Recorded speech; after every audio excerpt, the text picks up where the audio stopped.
Hello. Hi, my name is Zhilei Xu. I'm a postdoc at Massachusetts Institute of Technology. I'm very happy to be here to give the talk on precision cosmology from CMB to 21 centimeter. So from the cosmological observations, right now we have a roughly good picture of the universe, the entire history of the universe. After the Big Bang, we believe there might be a process called cosmic inflation, and then the universe expands and also cools before the recombination where the cosmic magma background was emitted. And then the universe was filled with neutral hydrogen and then went through this so-called dark ages, where we can actually look for 21 centimeter radiations until the first stars and galaxies were ignited. And then then the reionization happened, and then the universe evolved into what we see today, a late universe with large scale structures. So all the different parts I annotated here, on the bottom, the three periods of time in the universe, history of the universe, I'm interested. The top two are actually the two most important observables I will be looking for answers. And then this took me, so to cover this, today I will be talking about three experiments within the different contexts. The first one is CLASS, which will help us to understand the cosmic inflation and also reionization. The second will be Simons Observatory. I will use that in the context of study late universe, late large-scale structures, etc. And then the third one, I will talk about HERA, Hydrogen Epoch of Reionization Array, which studies reionization and probably even dark ages. So let's start with cosmic inflation. So when we observe the CMB across the entire sky, initially we saw we saw the same temperature, which is very strange because given the finite speed of light, when the CMB was emitted, the horizon size is much smaller than the entire sky scale we can see today. It is about like 1 degree. However, we see the same temperature across the sky, meaning somehow we don't understand the physics in early universe, because across this causal distance, the universe could still talk to each other with the same and agree on the same temperature. That's the horizon problem. And then as the sensitivity of the measurement anisotropy increases, we actually measure the anisotropy in a very low level, 1 part per 10 seconds, part 10,000. So, but still, by analyzing this, we also found that the universe has a flat curvature, which is also fine-tuned because it's not positively curved, it's not negatively curved, it's just flat. And also, another question popped into people's mind was, where did this fluctuation come from? So all these questions was answered by a paradigm called cosmic inflation. It described the universe went through an exponential expansion at the first 10 to the 35th seconds. So this kind of dramatic stretch naturally solved the horizon problem, flatness problem, and also it explains the initial perturbation came from quantum fluctuation that was blown out all the way to cosmological sizes. So this is as attractive as it is. So the cosmic inflation energy scale, which is characterized by the tensor to scalar ratio. Tensor means the tensor perturbation, which is yet to be detected, to the scalar perturbation, which is already observed, is the ratio between them. So this is a single key parameter we are going after of inflation, the R parameter. So to detect it, here is the in the kind of in the observable way how we detected it. We do it through the CMB polarization anisotropy. So the polarization field, anisotropy field, can be decomposed into E mode, as shown here, analogous to electric field, and B mode, as shown here, as analogous to electric magnetic field. So, and then it's only the cosmic inflation that generates B-mode polarization at the largest angular scales. Here's a graph to show what this means. So here is the power spectra for temperature, E mode and also B mode. So power spectrum is like a Fourier transform in a sphere. On the x-axis, the multiple, we call it L, and on the left, it's a small L value, large angular scale. On the right, it's large angular scale, small angular scale, large multiple values. So the top one is the temperature. The E mode is here. The B mode is here. If you look at the y-axis, you can see the amplitude of this different power spectrum. However, this plot, we're actually tuning the amplitude of the inflation, which is the R value introduced here from something very small, 10 to the minus fifth to 10 to the minus 1. So nothing in temperature or E mode polarization changes, but the B mode polarization changes a lot, especially on the left part of the power spectrum. This is where the large angular scales lie. So this is showing that to detect the cosmic inflation, we need to detect the large angular scales of B mode. So, okay, if we design experiment to do this, first of all, we need a site that has access to a large angular scales. Here it is. The Chilean site is the plateau, which has actually the two experiments I'll be talking about today. One is CLASS, one is Simons Observatory. It's very high, very ideal for CMB observations. That's why also there's Simons Array Act here as well. It's around here in South America, so it has access to 75% of the sky. And then let's see. First, look at the CLASS. It stands for Cosmology Large Angular Scale Surveyor.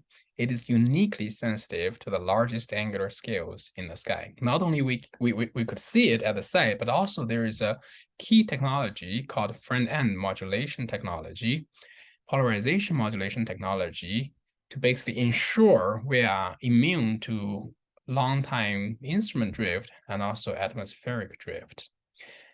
The idea is basically, even though the drift happens, it happens in a long time scale in a very low frequency, but we modulate our incoming polarization signal in a very fast pace, so we can actually cover those regardless of the long time drift. And then we also have 4 different frequencies at 40, 90, 150, 220 gigahertz to basically to remove the foreground. This is CLASS for telescopes observing at night. So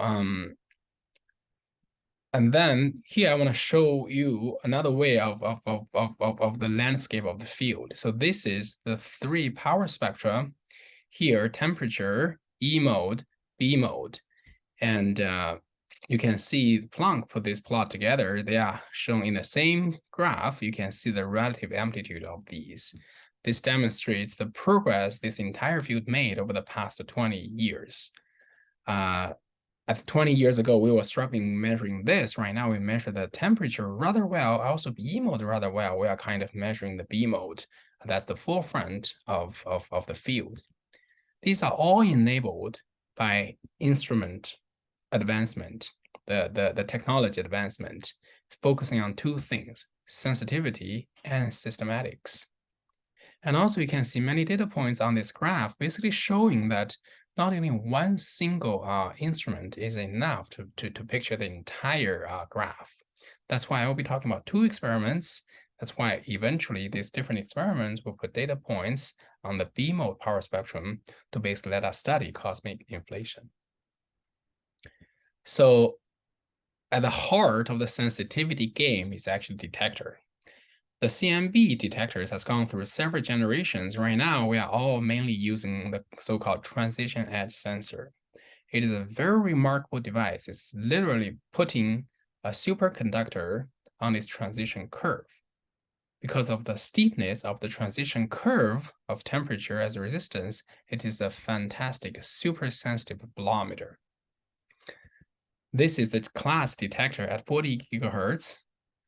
This is the superconductor, the transition edge sensor. However, the transition edge sensor is a bolometer. It needs some optical coupling system. That's why this is zoom into this entire detector chip, which has the optical coupling system. like these 4 petals, they are the like antennas sensitive to orthogonal polarization. Once the electromagnetic wave is picked up by these antennas, they are transmitted through the microstrip before dumping the power onto the transition edge sensors. That's how this works. And then even this doesn't work by itself. We need to build the entire thing around it to really make the experiment possible, which is the cryogenic receiver. Here's what it is. So here at the bottom of it is the transition, the detector chip I just mentioned. And then the detector chip, they don't operate until it's cooled all the way down to 0.1 Kelvin. That's why we need an entire cryogenic system with pulse tube and also dilution refrigerators to cool the entire environment to make sure it's operational. And then to better define the outgoing beam, so for systematics control, so we don't look at somewhere we don't want to look at, we have this feed horn array just coupled onto this detector chip. This is a feed horn array installed on the focal plane with the detector chips at the bottom. And then right now we go through this kind of a time reverse light ray kind of fashion. So instead of light coming into the feed horn, we actually trace the light rays going out of the feed horn. So and then outside of the feed horn array, we have 2 lenses for focusing reasons. And then between these 2 lenses, there is a big cavity here. And then there's this glint baffle structure. The reason this is there is because it's for systematics reasons, because this is a big cavity. If there's any kind of street light, photons bouncing inside of this, it's very likely it will go into the detectors, and then it will show up as side lobes and optical systematics, which is something we don't want. So we build this kind of complicated structure to catch any street light when there is any one of them bouncing around. And then next thing is where we're actually getting ready to look out of the cryostat. So for a cryostat that can cool all the way down to 0.1 Kelvin, light is actually something people don't want because light carries a lot of heat. If we don't handle it very well, it will heat up the lowest temperature stage very easily. That's why we have this 4K, 40K filter system. I developed this with a combination of reflective filters and absorptive filters so that it rejects the out-of-band thermal radiation from electromagnetic wave by like 4 orders of magnitude, but also transmit the in-band signal by more than 90%. So this is the 90% level is very important because that goes directly to the sensitivity. And then after that, it's the window, because to make for this cryogenic system at this level, it needs to be under high vacuum. And then the window for class here is 46 centimeters. Is at this aperture, is the atmospheric force is 17,000 Newton. So this is 1.7 metric ton on this aperture. So it's to support this force, we need a strong material, but it also needs to have high transmission. Otherwise, it will hit our sensitivity. So this 46 centimeters, when class was designed, it was unprecedentedly big. One big reason was the window problem. So I tested different materials, foams, different polyethylene, and then eventually we landed onto the ultra-high molecular weight polyethylene. Because of the ultra-high molecular weight, the long molecules, they are entangled with each other to strengthen its strength, which means we can actually hold this entire force with just a 1/8 thick sheet. But that's still not enough in terms of sensitivity transmission. We also anti-reflection. I also anti-reflection coated the front and back to make sure the transmission is above 95%. So when this is all done, and this is not, when the receiver is built, it's not done yet. We still have, we have the modulator and its coupling optics, the secondary mirror, primary mirror, and also the modulator. So I built this entire structure to hold these different components in place, not only, but also finally adjust them with hardware and software to make sure all the components, optical components, are optically aligned. And also this 4-baffle structure is another thing I designed to basically to reject street light, to reject optical systematics. And then sitting on this telescope, which we do bought from a company, you can see the size of the entire structure. This is me standing here giving the talk. This platform is a little bit higher than me, so this is a very big instrument. And then we bought this telescope from a company, but I did design one extra axis called boresight. Basically, looking at the same point on the sky, we can measure its polarization, which is a vector field with different detector angle. So all this together, we put it together at the site in 2016. Here's the class, a telescope at 40 gigahertz being deployed. It looks very similar to this, which is good news. So after putting this together, I get everything aligned, I think. And then one question I want to ask is basically, how well does it work? We tested different things individually and we get everything aligned. How well does it work? I was dying to know the answer. So first is what kind of a system efficiency we get. 1 watt of power coming in, how much after all these windows, filters, and detectors, how much do we get out of it? And then the pointing and also the beam, if the optical components were not aligned, those pointing will be all over the place. The beam will not be as sharp as we wanted. That's something we want to test. The far side lobes, we have all the optical systematics control design in it, the Glenn baffle, the feed horn, and also the 4-baffle you can see here. Does it really work in reality? We cannot know this before we have everything put together and calibrated on the sky. So here's how we do it. We use the moon as a calibrator because compared to our 40 gigahertz beam, the moon is actually smaller. This is to scale. Here's our beam, here's the moon. But because the moon, the size of it is still significant to the size of our beam, so we actually we made a comprehensive lunar thermal model to predict how much radiation we see out of the moon at a certain time. Here is our model versus our measurements. So over a course of 2 years, we actually track the phase cycle, monthly phase cycle very well. And also the longer term is actually the beat pattern between the phase of the moon and also this distance to us. So with all these features tracked very well, but we only need one number, which is the efficiency. With this many data points, we got it with high confidence that the efficiency is 48%.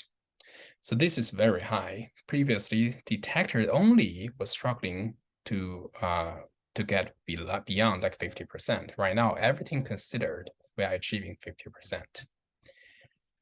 And in the future, we will do even more, something I will talk about later as well.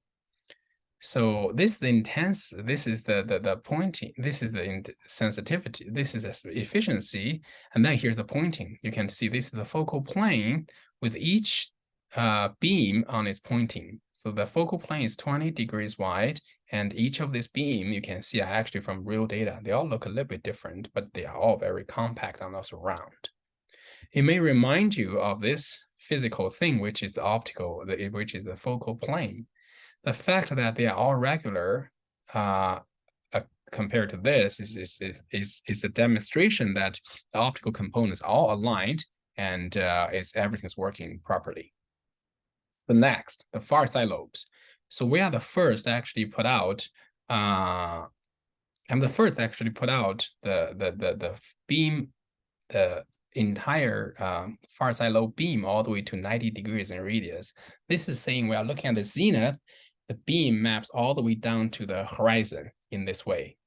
And also the color bar was tuned with the peak normalized, and it's showing from -30 to -50 dB dynamic range to reveal any small faint structures in the far side lobes. So this 90-degree beam, if you use the full sky anisotropy beam, it's this big. It's covering the the entire half of the sky. And in this power spectrum plot, this is covering all the way to the left of it, the largest angular scale ever. So this is actually a demonstration that we don't have any far side lobes all the way down to the lowest, largest angular scales, which go together with the scientific goal class is trying to achieve. So that's intensity. Another thing is the polarization, which is something we are really interested about. So if we use this plot again, so even though these three power spectrum are shown separately, but when we observe them, they all come to us from the same sky. It is us that needs to tell them apart, and they are orders of magnitude different. So the first thing that we want to constrain is the temperature, the polarization, leakage. Just looking at the y-axis, we can see if we want to detect something around here from the B mode, we need to suppress the leakage by 6 to 7 orders of magnitude. But this is in power, so in intensity, we're talking about 3rd to 4th orders of magnitude, 3 or 4 orders of magnitude. Please keep this in mind. We'll check it. If you keep this in mind, we'll check in the next slide. And then also the E mode, if you want to go after B mode, the E mode can leak into the B mode, which is by this equation. And then in this equation, this U and Q are Stokes parameters. This psi is the polarization angle. For class sensitivity, so for class, we need to constrain this angle at degree level, basically at degree level. So these two numbers, 3 or 4 orders of magnitude and degree level, we'll check back in the next slide. So here is how we do our calibration with the moon. This is the physics of it. So with Fresnel equation, the moon is a thermal black body. It radiates from its soil, and then it refracts to the outer space before it was observed by us.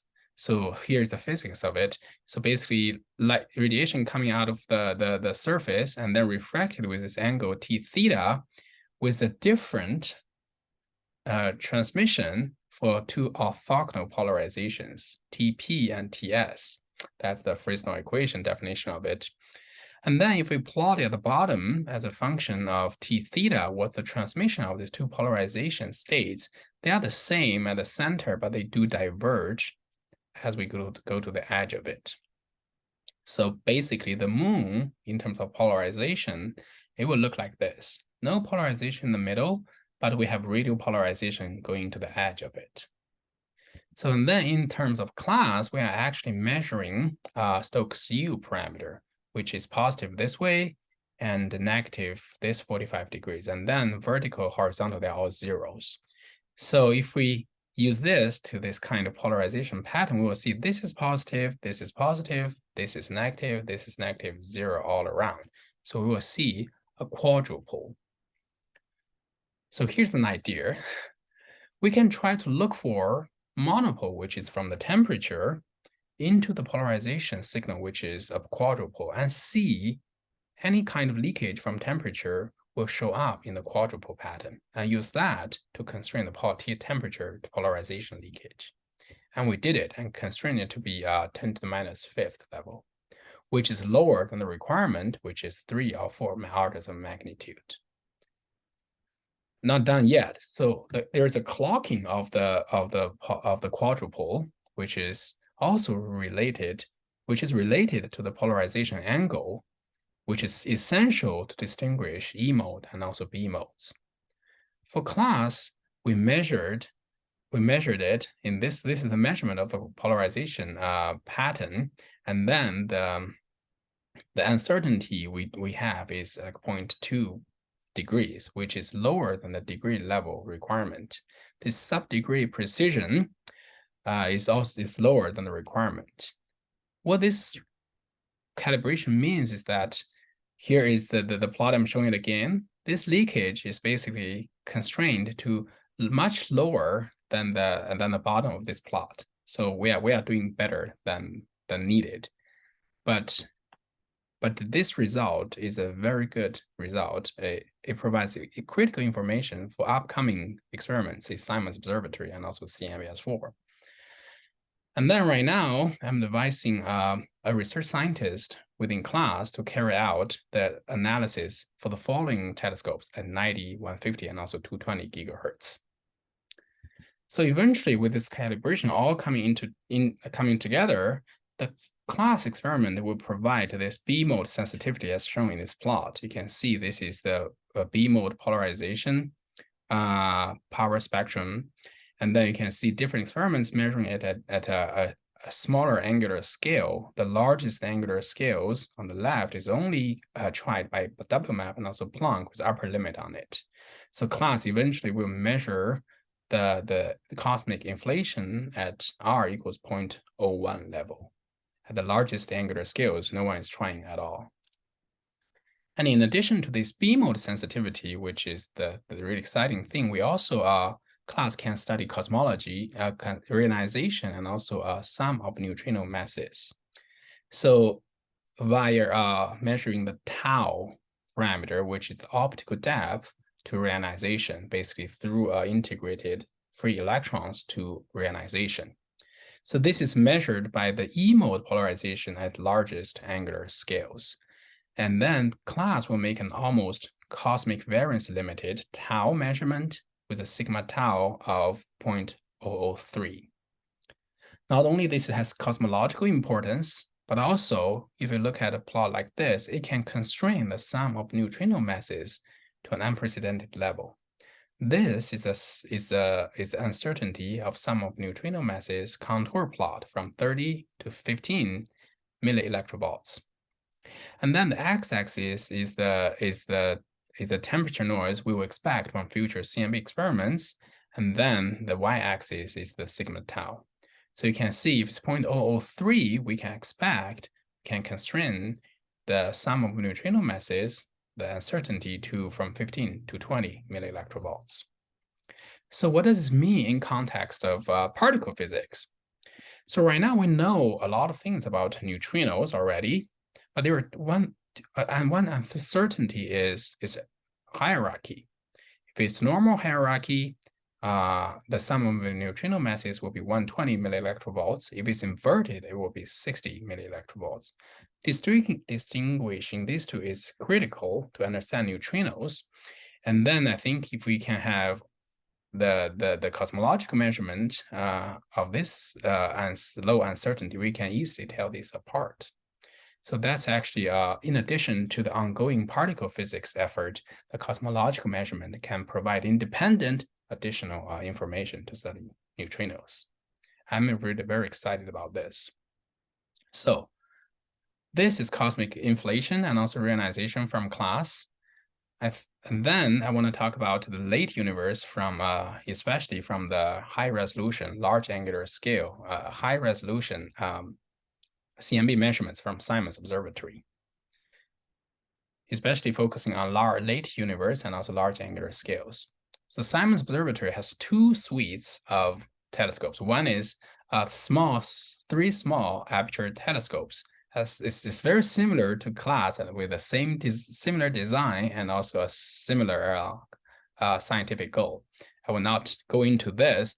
What I want to focus on is actually the large aperture telescope, which focuses on high resolution CMB sciences. It's more like a survey telescope. It covers 40% of the sky with the galaxy masked, and then it overlaps with DESI, DES, and also FSC surveys. So it will provide a millimeter astronomical survey. So as shown like this is from the Atacama Cosmology Telescope. It's a map, and you can see all the point sources in this. There's bright ones coming from AGN, and also dusty star formation galaxies. The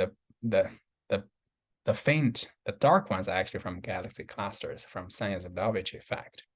So you can see with class, we cannot do this. With only class, we cannot do this, because you can see the size of the moon is roughly this big, and our 40 gigahertz beam is even bigger than that. That's why we need more than one telescope to study the entire suite of sciences. And also, Another thing is CMB lensing, because CMB came from the very universe. When it traveled on its way to us, it actually picks up, it was lensed by the large scale structure on the way to us. So we need this high resolution measurement basically to look for those features and then to study the large scale structures in the universe. And also recently, we're actually trying to take a full advantage of the CMB observation, because the CMB observation, we do observe the same sky over and over again almost every day. So but we never made a kind of time-sensitive maps traditionally. Here's one attempt. So looking at the same sky day after day, we didn't see anything at all. And then one day, boom, we saw one source. And then looking through different bands, we see them all together. So this is a very cool way to study time domain astronomy and astrophysics. So with all this together, let's discuss what the Large Aperture Telescope in more details. So this is a telescope. We bought it from a company called Vertex. It is very big, 50 meters tall, and light comes in, bounced by primary, secondary mirror, and then goes into the cryogenic receiver, which we do have to build. So this cryogenic receiver, this telescope will give us a focal plane of 2 meters, which the goal for the receiver is to cover the entire focal plane with tens of thousands of detectors for sensitivity consideration. And nobody has ever done that. It's a very challenging job.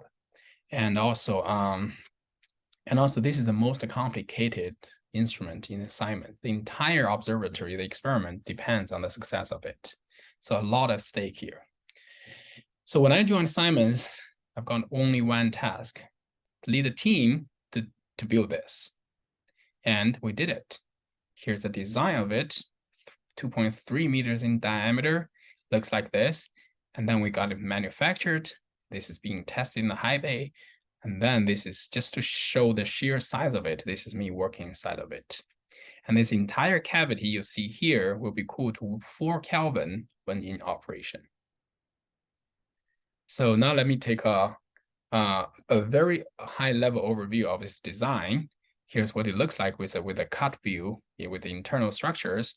So it has 3 different cryogenic coolers, 1-stage pulse tube, 2-stage pulse tube, and also a dilution refrigerator in the back to cool the detectors to 0.1 Kelvin.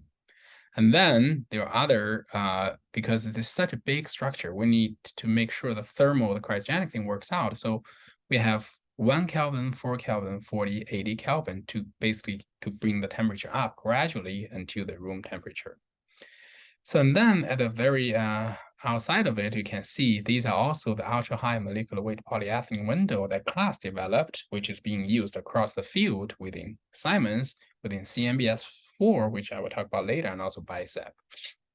So you can see we have multiple of these hexagon windows, each of them coupled to one optics tube, which we design and modularized so that we can install and remove them individually. Every one of them looks like this. So light coming in from the left, and then there are lenses, there are filters, and then eventually there are detectors and readout system in the back. Same detector technology, transition edge sensor, the most sensitive detectors we can get. And this is a very quick overview. If you're interested in any one of the details, I'm more than happy to tell you how they were designed, why they were designed, and how they were tested it, and then how they were eventually integrated into the system like this now. But overall, if we look back to the Klaas design, Klaas, you can at some extent look at it as a one single optics tube. This has 13 of them all together within one cryostat, basically trying to deploy more detectors on the sky for sensitivity. So eventually this design will deploy more than 60,000 detectors on the sky. However, it is just the number that we are trying to increase here. It's the quality of each detector we are trying to increase as well every single time we roll out experiment. Here's one example. If we view the optics tube as a monocular like this, and then detectors is our eyes and looking out, and then I rolled a piece of aluminum foil And then looking at the Mickey Mouse of my mug, this is what I see. I want to see the Mickey Mouse, but because of the reflection, I see all this reflection around here. Very confusing. So this, I keep talking about systematics, optical systematics. This is optical systematics in action. We don't want this. I can immediately do better by rolling a piece of paper, so I don't see the Mickey Mouse, but I do see the wall, which adds up to the noise that I don't want. So next step is what I can do. I can, ideally, what I wanted is I only see the source, but nothing else, not even a single photon to raise the noise level. So can I do it? So we did a comprehensive electromagnetic simulation within the optics tube, and then identified this section of the optics tube that will give us the most optical systematics, and then developed this metamaterial microwave absorber here, which suppressed the reflection or scattering by more than 30 dB, and also tested it to cool all the way down to 1 Kelvin. So the first thing takes us from here to there, no reflection or scattering. The second one, because of the Sturm-Boltzmann equation, sigma t to the fourth takes us from here to there. Basically, there were no photons emitted at all. So this solves the problem troubling the field for a long time. And also the simulation showed that we can increase the sensitivity by 50% with this technology. So one of our collaborators says tasks like this make our science possible. So I want to focus on the tasks. The as means it is more than this. I'm only showing this one example, but it is examples like that if essentially enabled the graph you showed at the very beginning. In the 20 years, we made so much progress within the measurement. So it's many examples of this that enabled the science, because of the, and also this work also attracted a lot of media coverage, including an article in New York Times.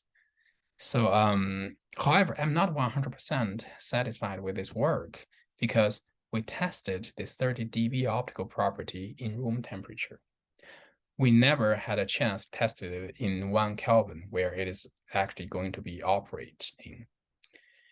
It's not like we didn't try. We looked around across the nation, across the world. There's no place that is capable of doing this.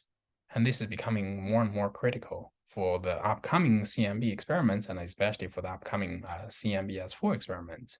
So this is also where I want to build my group around to solve this immediate and very critical problem. And here's the status of Simons. Right, this is the photo of it like last year. And then here's the right now, this 3 foundations has all the 3 small aperture telescopes standing on it already. And then the large aperture telescope is tested at the factory. The most complicated instrument we developed, which is the receiver, is already delivered to the site. This is within the high bay here. So we will see first light later this year, or we will see first light very soon. So, and then now you can kind of guess what will happen. We need to calibrate the instrument when it sees the sky. So within Simons, I assembled this team with a combination of students and also postdocs with the diversity, equity, and also inclusion in mind. So first, we will have to verify its efficiency. I hope it will be higher than 48%, because every generations we want to make improvement. And also we need to verify its pointing and also the beam, and then eventually how the systematics will affect our final scientific analysis in terms of beam pointing uncertainty, beam variation across detectors. Every single time we try to roll out some new technologies like this as well, we are trying the drone to carry an artificial source for us to calibrate the instrument. Right now, it has been coming harder and harder to meet the calibration requirement with celestial sources. So if this works out, it will be fantastic. And then we can even think about deploying something like that with a CubeSat. So it's a combination of software analysis work and also hardware work.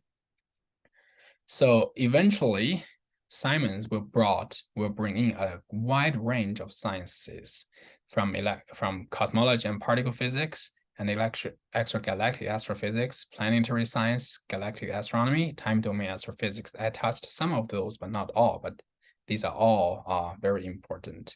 And also, most importantly, we can train the next generation scientists within this program. So finally, and on the horizon that I talked about 2 experiments, which is mainly on the plateau in Chile. There's also another campaign at the South Pole. And right now, these 2 groups of people are working together to carry out this next generation CMB stage 4 experiment. I mentioned it several times already, which will be $1 billion experiment, and it's already endorsed, specifically endorsed by the 2020 Decadal Survey from the US. And also across the Atlantic, the Europe, also the Voyage 2050 report also highly recommended the CMB science as well. CMB science has been the most important cosmological probe for decades, and you can see from here that it has decades to more. It will be going strong for decades to come. So now I want to switch gear. But CMB is powerful, but there's a vacancy it doesn't touch, which is the neutral hydrogen part, dark ages and reionization. This can be detected with 21 centimeter radiation, which is also what got me to MIT. So through this hydrogen epoch of reionization array collaboration here to study reionization and also dark ages. So this is Hera as a cartoon, and then to do this experiment, the biggest problem is foreground removal and instrument chromaticity. The foregrounds are like 5 orders of magnitude stronger than the signals. So it doesn't mean we need to give up. It's much worse than the CMB, but still we can use the property of the foreground, which is spectrally smooth, to separate it from the cosmological signal. But there are different ways of doing it. Here is a comparison of different ways. So here what I'm showing is, okay, so smooth foreground, fast changing signal. If we do Fourier transform along this frequency axis, like here on the x-axis, the smooth foreground should live on the left, right? If it's just smooth, it will be living on the left. So right now I'm using a kind of realistic foreground model and try to see in our image power spectrum and also non-image power spectrum, what kind of how much I can constrain the foreground on the left. You can see the image power spectrum can constrain the foreground on the left with leakage orders of magnitude lower than the non-image power spectrum. And this is what we want to. It definitely shows the advantage of image power spectrum. So this is what we are working on right now. This better separates the foreground from the 21 centimeter cosmological signals. And to do this, we developed a direct optimal mapping algorithm, which maps interferometric data with trackable statistics for diffuse missions, which is something we want to do with precision cosmology. The previous tools are normally heuristic and also focus on point sources. So this maps, as shown here, not only has the value of each pixel, but it has covariance for all the pixels across each other for following analysis. So and then with different frequency, we have different redshift and hundreds of those images already. And right now, of course, we are measuring the image power spectrum out of it, which we will publish with some preliminary data very soon. And then also this image space will have instrument calibration, will be good for instrument calibration as well. And eventually it can be cross-correlated with other data sets, say galaxy surveys, etc. So one example for calibration is, over the summer, I selected a LGBTQ student through this CHAMP program to calibrate this 21 centimeter primary beam. So and similar, not like CMB, the 21 centimeter primary beam was hardly measured because of this large wavelengths. Everything's large in terms of instrument and everything. So it was normally based on rely on electromagnetic simulation. So this time we are trying to use the direct optimal mapping algorithm. We are tracking one bright source as it transits across the sky to measure the primary beam profile, like this cartoon, this animation is showing. See, this source we're focusing on is brighter in the center, and it fades away as it transits away from our primary beam. So, and then we immediately found something interesting. So at 132 megahertz, it seems like the telescope is not pointing where we are thinking it's pointing. It is actually, it peaks away from where the optical axis it is. And then at 166 megahertz, it is symmetric around our optical axis, but it has a little, we call it dimple at the very center. So these are something we never realized, learned from simulation. And this is teaching us a lot about the instrument. And I look forward to have my own students more students to carry out this work more carefully for more. And also this work, Hal presented this work at WES, received a lot of good comments as well.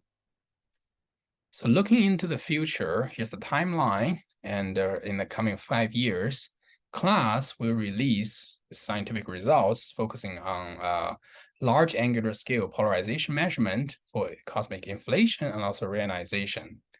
And also Simons Observatory will see first light later this year, maybe next year. And then we will be on task to calibrate and commission the instrument. And eventually, a huge amount of science data will be available for us to study all across the variety of sciences we can study, as mentioned earlier. And the Hera right now is observing with 2/3 of the entire array, and we are gearing up to have the entire array working for the coming season.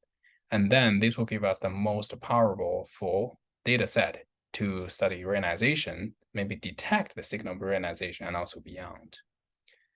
But for my own group, I will focus on 3 things. One is CMB instrumentation. I will first focusing on testing the cold optics in their cryogenic temperature, as I mentioned earlier. It's critical. We don't have the capability of doing it. And this will be also a good launching pad to develop other technologies and eventually leading my own experiment in the future. And also, I will continue to carry out the analysis and hardware for the drones, say within Simons and also CMBS4, and also borrow some of the CMB calibration knowledge to the 21 centimeter experiments, as I did with Hal. And then eventually, the 21 centimeter image-based analysis will give us an advantage in separating the foreground in terms of power spectrum. And also, I look forward to calibrate the instrument more with the image and also cross-correlating with other data sets. So at the end, I will leave this conclusion slide here and with one note, which is if we do have the CMB and also the 21 centimeter all working together, we can picture an entire full history of the universe. And then not only we will learn much about the early universe, we can learn about the reionization, the late universe, and also we will be able to track the dark matter, dark energy with new knowledge. So this is a truly exciting moment for cosmology, and I cannot wait to see it happen, and also being proud of being part of it. Thank you so much.